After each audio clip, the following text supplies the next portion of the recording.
날씨가 무더운데요. 이제 금주부터 조금씩 날씨가 좀 기온이 떨어질 것 같아요. 피난처라는 말은 이제 그늘이 되신다는 말도 되십니다. 주님이 여러분의 속사람의 피난처와 그늘이 되셔서 더위도 이기시고 또 인생의 여러 가지 문제와 난제를 넉넉히 이기시는 여러분 되기를 예수님의 이름으로 축원합니다. 오늘 이제 인생 주인 바꾸기 마지막 시간입니다. 인생의 주인을 바꾸는 것이 무엇일까? 이런 우화가 있습니다. 여러분도 혹시 들어보셨는지 모르지만요, 아프리카의 부족장이 한 사람이 있었는데요, 자기 부족이 이렇게 살아서는 안 되겠다 생각하고 자기의 아들을 영국에 유학을 보냈습니다. 영국의 대단한 세계적인 명문대학에 유학을 보내서 그 아들이 아주 열심히 공부를 하고 우수한 성적으로 졸업을 했던 것 같아요. 세월이 흐르고 흘러서 한 10여 년이 훌쩍 지나고 난 이후에 그 대학의 동창이 아프리카 여행을 갈 기회가 있어서 갔다가 그 이제 추장의 아들이 생각나서 연락을 했더니, 이제 그 추장의 아들은 아버지가 작고하고 별세하고 난 이후에 부족장이 된 거예요. 만났더니 매너도 있고 다른 이제 거기에 있는 부족민들과는 좀 다른 것 같아요. 이제 식사살이가 돼가지고 영국에서 온 그 친구 일행은 영국식으로 이렇게 잘 차려서 식사를 대접하면서 그 부족장이 된 그 아들은 거기 부족민들이 먹는 것처럼 같이 이제 부족민들하고 식사를 합니다. 근데 식사를 하다 보니까 깜짝 놀란 거예요. 그게 뭐냐니까 그 부족장이 된 추장의 아들이 식인의 풍습을 버리지 못하고 인육을 여전히 먹고 있는 거예요. 얼마나 깜짝 놀랐겠습니까? 그래서 그 동창이, 영국에서 동창이 이제 그런 얘기를 합니다. 아니, 자네가 어떻게 과거에 우리나라에 와서 그렇게 세계적인 대학에서 배움을 얻었는데 아직도 이런 풍습을 버리지 못하는가? 자네가 배운 건 뭔가? 이렇게 좀 화를 냈대요. 그랬더니 추장이 된 이제 그 아들이 그런 얘기합니다. 아니, 무슨 소리 하는가? 나는 많은 것들을 배웠네. 여기 있는 우리 부족민들과는 상당히 다르지 않는가? 나를 보게. 그렇게 얘기를 하더래요. 그러면서 하는 말이, 내 손에는 지금 포크가 들려져 있지 않는가? 근데 이 사람들은 전부 다 손으로 먹고 있지 않은가? 이게 바로 결정적인 차이네. 그런 얘기를 했다는 거예요. 우화입니다. 우화. 근데 이 안에 우리가 보자면은 겉모습을 취하는 것으로는 온전할 수가 없다는 거예요. 본질적인 것이 바뀌어져야 된다. 본질적인 것이 변화돼야 된다는 거예요. 신앙도 마찬가지죠. 어떤 분들에게 신앙이 뭡니까 물어보면은 교회 다니는 것입니다. 맞습니다, 여러분. 예배 드리는 것입니다. 맞습니다. 기도하는 것입니다. 맞습니다. 봉사하는 것입니다. 하는 것 맞습니다. 그러나 엄밀하게 말씀드리면 이것은요, 포크를 들고 있느냐 아니면 손으로 먹느냐 하는 그 차이일 뿐이라는 거예요. 성경이 얘기하는 가장 근본적인 것은 비유적으로 상징적으로 좀 얘기하면 아주 악한 풍습을 가졌던, 그 식인의 풍습을 가졌던 사람이 그 일을 중단해야 된다는 거예요. 그게 바로 신앙의 본질적인 변화라고 우리에게 말씀하고 있습니다. 그래서 여러분, 성경을 정말 여러분 정직하게 읽어보시면요, 불편해요. 나는 내가 그동안 가지고 견지하고 있던 삶을 그대로 유지하고 싶은데 성경은 자꾸 우리에게 너 지금 본질적으로 변화되고 있느냐 하는 것들을 묻고 있다는 거예요. 제가 누누이 좀 설명드렸던 부분이죠. 요한복음의 니고데모. 니고데모는 세상적으로 꽤 근사한 사람입니다. 종교적으로는 뭐죠? 바리새인. 사회적으로, 경제적으로는 그가 산헤드린 공의회 회원, 또 부자였습니다. 인격적으로는 얼마나 겸손한지 몰라요. 근데 주님이 아주 충격적인 말씀하세요. 그 사람이 변화돼야 된다. 조건이 변화되는 것이 아니라, 그 사람이 변화되는 것이 아니라 지금 이 밤에 나온 너 자신이 변화돼야 된다. 만약 변화되지 않으면 하나님의 나라와 천국과는 상관이 없는 것이야. 그렇게 우리에게 말씀하심으로 본질적인 변화가 돼야 된다는 거예요. 자, 그러면 본질적인 변화가 뭡니까? 지난 몇 주간 우리는 인생의 주인 바꾸기라는 주제를 가지고 우리 주님이 우리 인생의 주인 돼야 된다는 것을 우리가 지금 배워나가고 있어요. 여러분, 세상은 계속적으로 우리에게요, 너 홀로 너 스스로 인생의 주인 돼야 돼. 주인 돼야 돼. 그래야 너가 행복할 수 있고 그것이 성공이야라고 자꾸만 우리에게 반복적으로 얘기를 하고 있어요.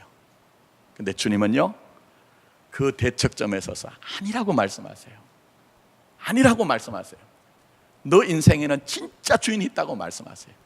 심지어는 오늘 이 예배를 드린 중에 우리가 신앙 고백을 했지만요, 정말 여러분이 신앙 고백을 제대로 하셨다면요, 주의 성령이 우리 마음속에 그런 질문을, 의문을 던질지 모르겠어요. 얘야, 너 예배 드리는 중에 오늘 고백했지? 그 고백의 내용이 뭐냐? 바로 유일하신 그 하나님의 아들 주 예수 그리스도를 네가 믿는다고 했지. 그 주라는 말은 퀴리오스란 말이야. 주인이란 말이야. 그럼 너 인생에 나를 주인으로 인정하고 있느냐? 너 인생의 삶의 현장에서 그냥 나를 저쪽에 멀리하고 배척하고 잠시 이렇게 종교적으로 예배 드릴 때만 나를 생각하는 것이 아니라 순간순간 쉽지 않지만 네 인생의 그 모든 시간 속에 나를 인생의 주인으로 인정하고 있느냐? 그렇게 주님이 물으시는 거예요. 저는 우리 교회가요, 정말 우리 교회 주인이 주님이 되었으면 좋겠고, 또 우리가 함께 주님의 몸을 이루는 저와 여러분들이 인생의 주인으로 주님을 인정하는 그런 믿음의 사람이 되었으면 좋겠다는 것입니다. 근데 쉽지 않죠? 쉽지 않습니다. 그래서 제가 지난주에는 실제적으로 이것을 좀 우리가 이루어가기 위해서 두 가지를 좀 하자고 했어요. 두 가지를 하자. 자, 기억하십니까? 첫 번째가 뭐라고 했죠? 첫 번째, 고백하라는 거예요. 자꾸 고백하라는 거예요. 왜냐하면은 우리 자신이요, 예수님을 인생의 주인으로 모시고 살아가는 것이 익숙하지 않아요. 저도 그렇습니다. 예수님을 주인으로 모시고 살아가는 것이 익숙하지 않아요. 또 예수님을 인생의 주인으로 모시고 살아가는 것이 빨리 나타나지 않아요.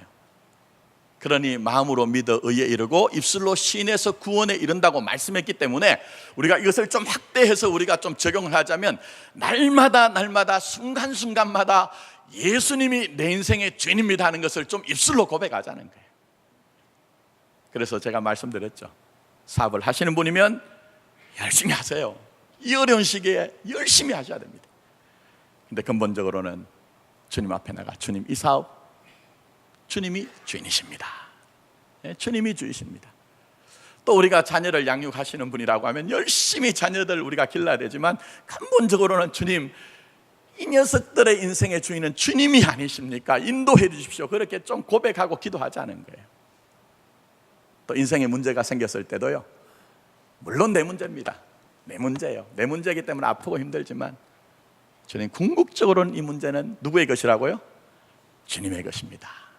주님의 것입니다. 그렇게 고백하자는 거예요. 이것을 신학적으로는 주재권이라고 얘기합니다. 로더십이라고 얘기해서 주님의 통치와 주님의 다스림 안에 내 생각과 판단과 행동들을 전부 다 그 아래 내려놓자는 거예요. 내가 앞서지 말자는 거예요. 저는 우리 교회가 이런 믿음의 고백이 있는 교회와 또 여러분이 실제적인 그런 믿음의 고백을 할 수 있는 믿음의 사람들이 되었으면 좋겠다는 것입니다. 자, 두 번째가 뭐였죠? 두 번째가 기도하라. 기도하라. 왜 기도해야 됩니까?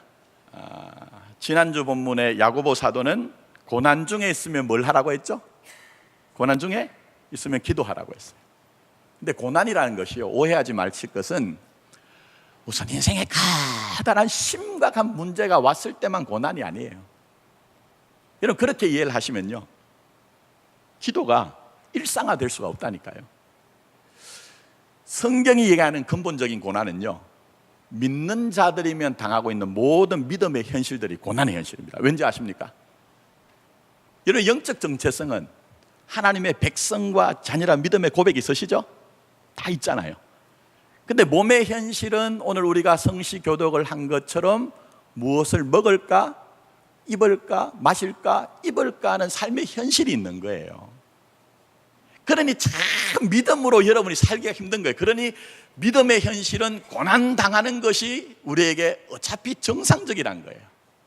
그래서 뭘 해야 됩니까? 기도하라는 거예요. 네 능력으로만 산다고 생각하지 말고 주님 앞에 나가서 기도하라는 거예요. 그래서 우리에게 기도하라, 이렇게 주님이 부탁하고 있습니다. 자, 근데 제가 목회를 하다 보니까 많은 분들이 기도를 어려워하세요. 기도를 굉장히 어려워하세요. 물론 이제 기도가 영적인 긴 여정이기 때문에 어려운 것은 사실입니다만, 성경에서 그려내는 기도는요, 아버지와 자녀와의 대화예요. 성경에서 그려내는 기도는 아버지와 아들의 그 대화가 기도예요. 여러분, 정상적인 그 아버지와 부모와 자녀와의 관계면요, 대화하는 것이 어렵지 않습니다. 대화하는 게 어렵지 않아요. 문제가 있다고 하면 어렵지만 정상적이고 일반적이라고 하면요, 아이들이 부모님한테 얘기하는 것이 어렵지가 않습니다. 여러분, 혹시 여러분의 자녀가 뭔 필요가 있는데 여러분 앞에 올 때 막 주저주저하고 막 어려워하고 나와서 부탁할 때 전지전능하신 아버님이시여, 전지전능하신 어머님이시여, 저를 굽이 보살펴 주시어서 제게 이런 필요한 것이 있는데 한 번만 한량없는 은혜를 베풀어 주시죠, 이렇게 한 자녀 있습니까? 참 맹랑하게도요, 저희 애들 둘이도요, 저한테 해준 게 아무것도 없어. 근데 왜 그렇게 당당한지 몰라요. 왜 그렇게 당당한지 몰라요. 그게 바로 기도입니다. 아버지와 자녀의 관계. 제가 가끔은 그런 얘기합니다.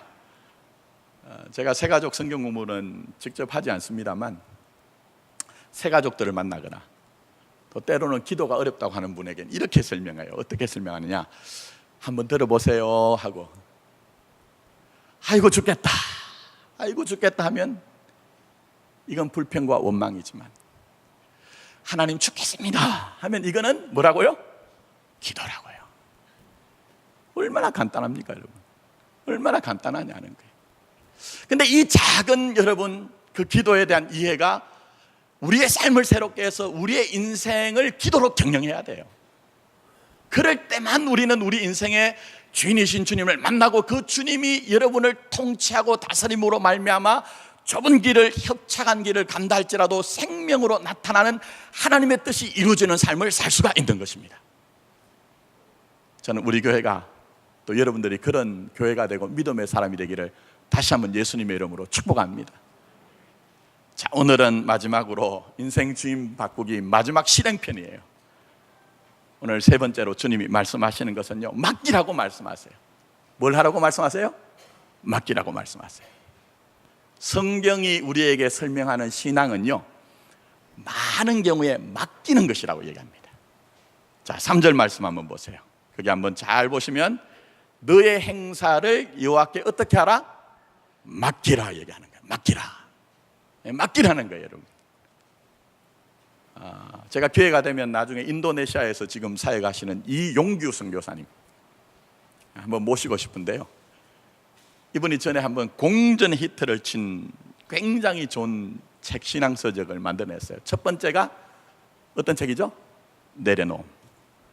아니, 내려놓고 봤더니 다 내려놓은 줄 알았더니 다 내려놓은 게 아니야. 그래서 그 다음에 나온 책이 더 내려놓음이에요. 근데 성경에는 내려놓음이란 단어가 별반 나오지 않아요. 오히려 성경은 맡긴다는 말이 더 많이, 자주, 반복적으로 우리에게 등장을 하고 있어요. 자, 실제적으로 염려하며 살잖아요. 우리 중에 염려 없는 분 계세요? 걱정 안 하고 사신 분 계세요? 근데 야고보 사도가 우리에게 뭐라고 합니까? 이 염려의 문제에 있어서 너희 염려를 주께 어떻게 하라고요? 맡기라고 얘기하고 있어요. 맡겨야 된다. 그 염려조차도 맡겨야 된다. 근데 이렇게 염려를 맡기라고 할 때, 맡기라는 단어가 직접적으로 예를 들면 여러 부분에서 등장하는 경우가 있지만, 맡기라는 단어가 등장하지 않아도 맡겨야 되는 것을 신앙의 근본으로 얘기하는 경우가 많이 있습니다. 자, 제가 염려를 얘기했지만 사도 바울은 이 염려에 대해서 여러분들 아시는 빌립보서 4장 6절 말씀에 이렇게 얘기를 하고 있어요. 뭐라고 얘기를 하느냐? 이 사도 바울은 그냥 염려를 쌓고 사는 인생이 되어라, 견뎌라, 이렇게 얘기를 하고 있지 않아요. 뭐라고 얘기를 하느냐? 아무것도 염려하지 말고 기도와 또 뭐라고 했죠? 간구로 너희 구할 것을 감사함으로 하나님께 어떻게 하라고요? 아뢰라고 얘기합니다. 근데 여러분, 왜 사도 바울이 이 염려에 대한 문제를 야고보 사도는 맡기라고 얘기했지만, 그러나 중요한 것은 이 사도 바울이 그렇게 기도와 감사로 모든 것들을 하나님께 아뢰라고 얘기할까요? 말씀드린 것처럼 베드로 사도는 맡기는 것들에 대해서 직접적인 단어를 등장시키지만, 기도, 간구, 하나님께 아뢰다는 모든 것들이 근본적으로는 하나님께 맡기는 것을 전제로 합니다, 여러분. 자, 무슨 얘기 하나 들어보세요. 왜 기도해야 되느냐? 왜 간구해야 되느냐? 왜 하나님께 아뢰야 되느냐? 결과를 내가 통제할 수 없기 때문이에요. 결과를 내가 통제할 수 없기 때문에, 내가 열심히 성실하게 무엇인가 행한다 할지라도 결과는 내가 다 내 마음 먹은 대로 되는 것이 아니기 때문이에요. 그래서 1절 말씀 한번 보세요. 1절 말씀, 하나님의 말씀이 성경에 뭐라고 얘기합니까? 마음의 경영은 누구에게 있죠? 사람에게 있어도 말의 응답은 누구께로부터 나온다? 여호와께로부터 나오는 거예요. 내가 행복하자고 해서, 내가 성공하자고 해서 그렇게 되더냐 하는 거예요. 내 인생의 범위를, 영역을 벗어난 것들이 얼마나 많은지 모르기 때문에 하나님께 맡겨야 된다는 거예요. 맡기는 것이 하나님 앞에 나가 기도하는 것이고, 맡기는 것이 하나님 앞에 간구하는 것이고, 맡기는 것이 바로 하나님께 감사함으로 아뢰는 거예요. 왜? 들어주시는 하나님이 계시기 때문에.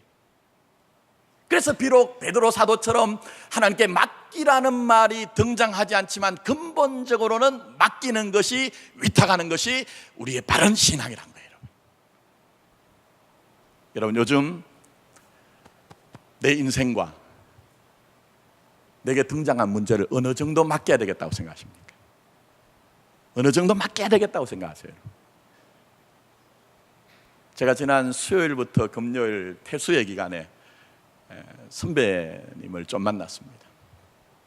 굉장히 탁월하게 목회하는 분이에요. 저하고는 비교가 안 되는데요. 근데 얘기를 하는 중에 이런 말씀하신 거예요. 김 목사, 지금까지는 내가 교회와 목회가 그래도 잘 달려왔는데, 지금까지는 잘 달려왔는데, 나 솔직하게 얘기하면 내일은 모르겠어. 내일은 모르겠어. 그분 굉장히 목회를 잘 하시는 분으로 이름이 나 있고요, 대가 없이 목회하셔서, 근데 내일은 모르겠어, 그렇게 얘기해요. 근데 결론은 이겁니다. 그래서 김 목사, 더 하나님께 맡겨야 되겠어. 더 하나님께 맡겨야 되겠어. 더 주님을 의지해야 되겠어. 그렇게 얘기를 하시더라고요. 여러분, 교회 목사에게만 이거 통용되는 얘기입니까? 교회 목사에게만 통용되는 얘기냐 하는 거예요. 그러면 잘 곰곰이 한번 생각해 보세요. 누구든 맡겨야 됩니다. 누구든 맡겨야 돼요. 내가 나 스스로 주장할 수 없는 인생의 부분이 얼마나 많이 있는지 우리가 알지 못하기 때문에, 그래서 우리가 맡겨야 되는 거예요. 특히 오늘 3절 말씀 보시면 맡기라는 단어가 굉장히 의미가 있습니다. 히브리어 원어로는 꼴이라는 단어입니다. 이 말은 쉽게 말씀드리면 절벽 같은 데서 돌덩이를 굴려서 던져버리는 거예요. 높은 곳에서 돌덩이를 굴려서 던져버리는 그런 행위가 바로 맡겨버리다는 단어예요. 그리고 제가 이 맡기다는 단어를 영어 성경 역본으로 찾아보니까 commit to the Lord 이렇게 되어 있어요. 주께 맡기라는 거예요. 주께 위탁하라는 거예요. 네가 고집하지 말고 주께 좀 위탁하라는 거예요. 두 가지 생각할 수 있겠죠. 근본적으로는 내가 주님께 내 인생을 맡기고 위탁하느냐, 두 번째는 깨끗하게 위탁하고 있느냐, 깨끗하게 맡기고 있느냐. 마치 높은 곳에서 돌을 던져버리는 것처럼 내가 주님 앞에 맡겼으면 거기에 대해서 깨끗하게 그렇게 맡기고 있느냐 하는 거예요. 문제는 뭐냐 하면, 맡기지 않으면 내가 불편해요. 내가 편하기 위해서라도 주님 앞에 맡겨야 되고, 주님께 맡길 때에 주님은 여러분의 인생에 주의 뜻을 그 마음에 경영하는 것을 다 이루어 가시는 거예요.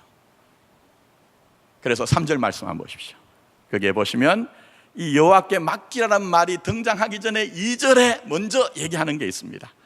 자, 2절 말씀 다시 한번 보세요. 거기에 한번 보시면, 사람의 행위가 자기 보기에는 모두 어떻게 해요? 깨끗하여도 여호와는 뭘 감찰하시느니라? 심령을 감찰하시느니라. 이 부분은 도덕적으로 윤리적으로 깨끗하다 그런 의미가 아닙니다, 여러분. 잘했다 못했다 그런 의미가 아니에요, 여러분. 죄가 있다 없다 그런 의미가 아니에요. 오늘 이 말씀을 맥락적으로 문맥적으로 이해를 하자면, 맡겼으면, 위탁했으면 네가 높은 곳에서 돌을 던진 것처럼 정말 깨끗하게 주님 앞에 맡겼느냐? 주님은 그 심령을 본다는 거예요. 맡겼다고 하고 위탁했다고 하는데 여전히 내가 맡기고 난 후에 그 인생의 진보다리를 내가 지고 있는 것으로는 하나님의 뜻이 그 마음에 경영하기를 원하는 그 행사가 이루어질 수가 없다는 거예요. 그래서 맡기되 위탁하되 좀 깨끗하게 주님 앞에 맡기자는 거예요, 여러분. 그래서 여러분 보시면 사무엘서에 보면 두 인물이 대조적으로 등장합니다. 한 사람은 사울이에요. 제가 길게는 설명드리지 않겠지만 사울 대단한 사람입니다. 용모도 준수하고 처음 출발은 진보딸이 행구 뒤에 숨어서 자기가 왕이 되는 것을 참 두려워했던 겸손한 사람이었어요. 근데 인생의 문제가 등장했습니다. 사무엘이 이제 급서를 하고 난 후에 민심이 흉흉해졌습니다. 엎친 데 덮친 격으로 블레셋이 쳐들어왔습니다. 그때 너무 당황합니다. 두려워합니다. 그러면서 그가 택한 방법이 뭡니까? 사무엘서를 한번 보십시오. 그 밤에 변장을 하고 변복을 하고 누굴 찾아가죠? 엔돌에 있는 무당을 찾아갑니다. 무당을 찾아가요. 무슨 얘기입니까? 자기 인생과 그에게 발생한 문제를 하나님 앞에 전적으로 위탁하지 못했다는 거예요. 맡기긴 맡겼는데 부분적으로 맡겼다는 거예요. 근데 어떻게 되죠? 결과는 말씀드리지 않아도 잘 아실 거예요. 잘 아실 거예요. 반면 다윗은 어떻습니까? 아신 것처럼 다윗의 인생에 그의 점철되어진 것은 고난이 언제나 등장을 해요. 심지어는 적국인 블레셋에 가서 자기 몸을 의탁할 정도다 합니다. 거기다가 자기 목숨을 부지하기 위해서 침을 흘리고 미친 채 하면서 자기 자존심이 전부 다 무너져 내립니다. 그런데 그때도 그의 인생을 관통하는 것이 있습니다. 그게 뭐죠? 자기 삶을 누구에게 위탁하죠? 하나님에게. 문제를 전부 하나님에게 맡깁니다. 하나님께 맡깁니다. 하나님 다 하십죠. 저 이렇게 비루하고 초라하게 지금 이렇게 고난의 광야를 지나가고 있는데 이조차도 하나님이 다 아시지 않습니까? 전능자의 오른손을 제가 의지합니다. 지금은 비록 보이지 않는다 할지라도 하나님의 뜻이 이 일 가운데 이루어지게 해주십시오. 그렇게 자기 인생과 자기 문제를 전부 다 하나님 앞에 맡기고 위탁합니다. 심지어는 그의 인생의 가장 참혹한 죄로 인해서 찌들은 인생을 살 때, 그때도 하나님 앞에 중심의 진실을 가지고 상한 심령을 가지고 하나님 앞에 나가 고백합니다. 내가 모태에서 죄악 중에 출생하였습니다라고 죄의 현실, 그 한계성을 인정해요, 여러분. 그게 신앙 양심이 살아있는 거죠. 아니, 죄를 짓고도 악을 행하고도 그게 뻔뻔하게 자기를 방어하지 않습니다. 하나님 앞에 나가서 내가 모태에서 죄악 중에 출생했다고 자기의 영적 현존과 실존을 그대로 인정합니다. 그리고 한 걸음 더 나가죠. 우설초로 하나님 나를 정결하게 해주세요.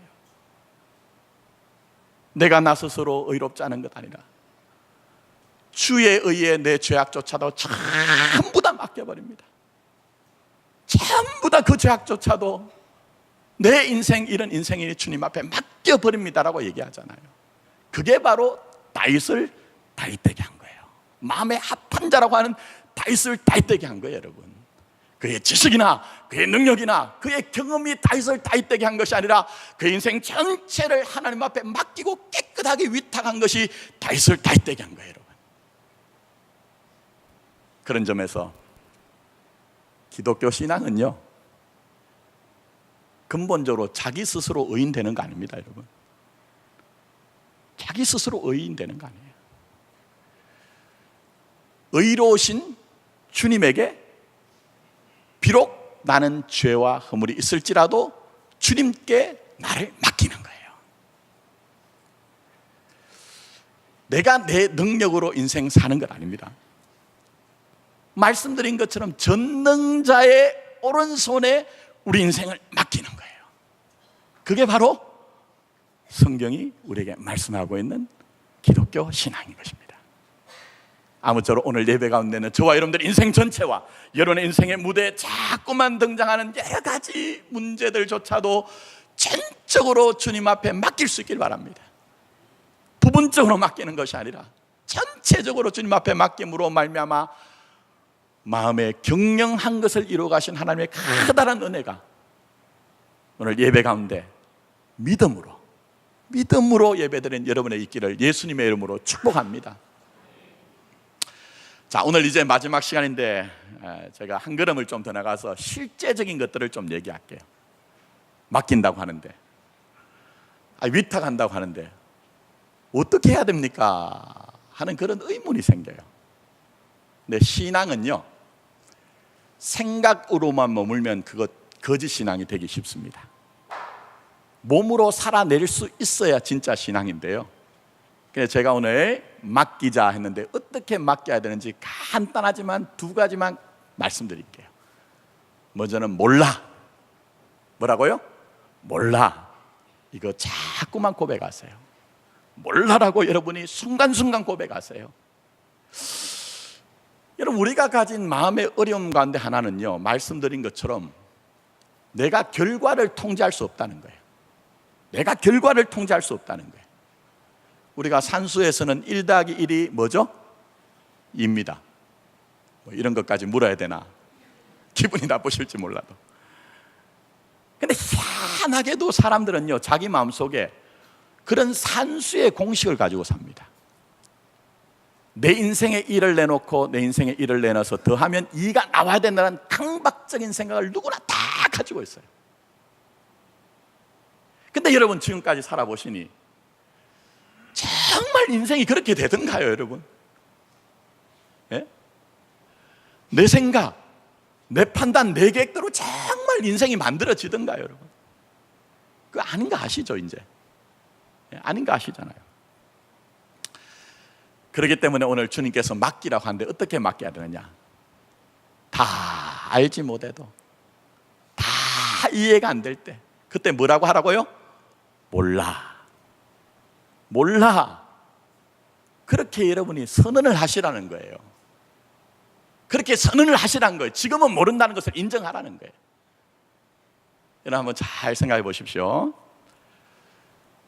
어떤 일에 몰입을 하면요, 한동안 몰입이 유행을 했습니다. 굉장한 열정과 굉장한 결과를 만들어냅니다. 근데 반대로 얘기해서요, 내가 원하는 어떤 결과에 내가 완전히 몰입을 해서 거기에 매몰이 되어버리면요, 때로는 문제가 안 풀립니다. 문제가 안 풀려요. 참 희한하게도 몰라라고 내가 인정을 해버리면 내가 편해집니다. 자, 욥기를 한번 보세요.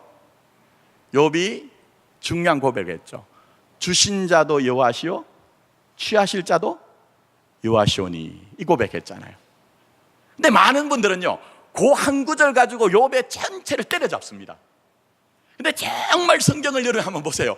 욥이 욥기 1장에 그 고백을 하고 난 이후에 그 다음에 등장하는 게 뭐냐면 세 친구들과요, 치열하게 싸웁니다. 정말 하나님 앞에 나가서 자기 아픔을 막 토로를 하면서, 하나님이 어디 계십니까? 왜 제게 응답하시지 않습니까? 제가 지금까지 이렇게 살았는데 왜 저를 이렇게 대접하십니까? 막 하나님 앞에 그렇게 하거든요. 신앙은요, 현실적인 거예요. 폼내고 가장하고 사는 거 아닙니다. 근데 그게 언제 해결되는지 아십니까? 1장부터 쫙 지나갑니다. 그리고 38장에 가서 하나님이 구름으로 임재하십니다. 그러면서 하나님이 욥에게 이런 질문을 던지세요. 뭐라고 얘기하시나요? 한번 들어보세요. 무지한 말로 생각을 어둡게 하는 자가 누구냐? 너는 대장부처럼 허리를 묶고 내가 내게 묻는 것에 대답을 하라 얘기합니다. 그렇게 많은 질문을 했던 욥에게 네가 대답 한번 해봐 이렇게 얘기하십니다. 그러면서 무려 2장에 걸쳐서요, 38장 39장에 보면 도무지 인간의 이성을 가지고 대답할 수 없는 질문을 마구 하나님이 부으세요. 퍼부으세요. 예를 들면 너 땅에 기초를 놓을 때, 내가 땅에 기초를 놓을 때 너 인생 어디 있었니라고 얘기를 하는 거예요. 그런 질문들을 자꾸 하나님이 이 욥에게, 그 질문을 가졌던, 의문을 가졌던 욥에게 던지세요. 근데 놀라운 것은 40장에 가면요, 욥이 자기 스스로 이런 얘기합니다. 한번 잘 들어보십시오. 이 안에 신앙이 있습니다. 40장에 가서 보소서, 나는 비천하오니 무엇이라 주께 대답하리까? 손으로 내 입술을 가릴 뿐이오니라. 내가 한 번 말하였은즉 나는 다시 더 대답하지 아니하리다 얘기합니다. 무슨 얘기입니까? 모르는 것 인정하겠다는 거예요. 모르는 것 인정하겠다는, 그때부터 이 욥의 고난이 대단원에 막을 내리기 시작합니다. 이런 다 아는 것이 믿음 아니에요. 다 이해하기 때문에 믿는 것 아니에요. 우리 다 이해한데도 살고 있잖아요. 그럴 때 여러분, 참 우리 인생 살면서 도무지 이해가 되지 않고 수용이 되지 않을 때 몰라라고 한번 해보세요. 그럴 때 하나님이 그래도 살아갈 이유를 주세요. 그래도 견딜 힘을 주세요. 오늘 하나님 앞에서 때때로 여러분이 도무지 이해가 되지 않을 때 몰라 그렇게 인정하고 고백하고 선언할 수 있는, 그래서 주님께 맡길 수 있는 여러분 되기를 예수님의 이름으로 축원합니다. 한 가지만 짧게 말씀드릴게요. 두 번째는 괜찮아. 뭐라고요? 괜찮아라고 선언하세요. 자꾸 선언하세요. 내가 나를 괴롭히는 것 중에 하나가 결과로 나를 판정하는 거예요. 결과가 좋으면 나는 괜찮은 사람, 결과가 나쁘면 나는 나쁜 사람으로 내가 나를 괴롭혀요. 그런데 하나님은 우리의 신앙을 주님과의 관계에서 이해하라고 하세요. 어떤 일의 결과로 판정하는 것이 아니라 너를 부르신 그 사랑 가운데 그것으로 너 인생을 이해하라고 말씀하세요. 그 가운데 하나가, 비록 우리가 지금은 다 이해가 되지 않아서 몰라라고 얘기할지 모르지만 그 가운데 하나님은 합력하여 뭘 이루어 가신다? 선을 이루어 가시는 거예요. 그게 바로 괜찮아라고 고백하는 거예요. 선언하는 거예요. 여러분, 말씀 노트 나중에 여러분이 한번 자세히 보시고, 사도 바울도 그렇습니다. 아시아에서 얼마나 고생을 당했던지 내가 살 소망이 끊어지고 사형 선고를 받은 것 같대요. 근데 나중에 돌아보니 두 가지가 딱 정리가 됩니다. 하나는 하나님이 나를 자신을 의지하지 아니하게 하시고, 죽은 자를 다시 살리신 하나님을 의지하는 믿음의 사람 되게 하셨다. 두 번째는 나를 소망의 사람 되게 하셨는데 그 가운데 건지신 하나님께서 또 다른 환난과 고난 가운데 분명히 나를 건지실 그 소망을 내게 주셨다는 거예요. 그래, 내가 생각할 때는 잃어버린 것, 상실한 것, 내가 포기한 것이지만 하나님의 뜻은 몰라라고 선언할 때 그 가운데도 여전히 하나님의 뜻은 이루어 가고 있다는 거예요. 사도 바울의 얘기입니까? 여러분 인생이 거기에 있는 거예요. 특별히 사도 바울은 고린도에는요 어마어마한 애정을 쏟았습니다. 다른 곳에서는 전도를 하고 믿는 사람들이 생기고 교회가 생기면 떠났지만 이곳에서는 18개월 동안 자기 인생 전부를 진액을 짜내면서 생명의 헌신을 했어요. 근데 그곳에서 살소망이 끊어지고 사형 선고를 받은 것 같은 그런 인생의 어려움이 있었거든요. 여러분도 마찬가지 아닙니까? 멀리 있는 것이 여러분의 인생을 괴롭히던가요? 다른 집 자식이 내 속썩이던가요?